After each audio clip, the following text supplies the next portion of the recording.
நண்பர்களே இந்த வீடியோ ஃபுல்லா பாருங்க. ஒரு ஊர்ல சாய் பாபான்னு 2 ஃப்ரெண்ட்ஸ் ரோட்ல நடந்து போய்க்கிட்டு இருந்தாங்களாம். அந்த நேரத்துல பாபாக்கு பயங்கர பசியாம். அப்ப ரோட்ல 2 ஹோட்டல் இருந்திருக்கு. ஒரு ஹோட்டல்ல பயங்கர கூட்டம். ஒரு ஹோட்டல்ல கூட்டமே இல்ல. உடனே சாய் என்ன சொல்லியிருக்கான், "ஏய் மச்சான் உனக்கு ரொம்ப பசிக்குது.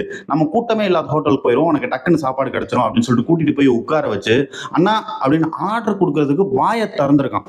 இவன் வாய திறந்த நேரத்துக்கு அந்த ஹோட்டல்ல துபு துபு துபுன்னு உடனே கூட்டமா வந்து பயங்கர ரஷ் ஆயிருச்சாம். அங்க ஒரு பாஸ்.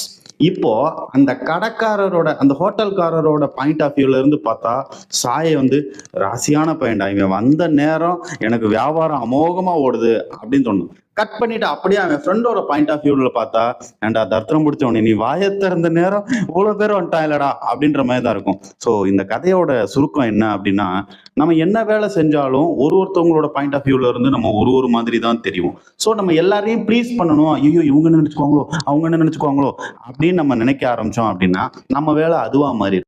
நம்ம செய்ய வேண்டிய வேலையை நம்மளால செய்யவே முடியாது. So simple and final conclusion என்ன அப்படின்னா, யாருக்கும் கெடுதல் நினைக்காம நம்ம செய்யறதை செஞ்சுக்கிட்டே இருக்கலாம். ஒரு தவறும் கிடையாது. எவன் என்ன நினைப்பான் அப்படின்னு நினைக்காதீங்க. ஏன்னா ஒருத்தன் ஒன்னொன்னு உங்களை நினைச்சுக்கிட்டே தான் இருக்கும்.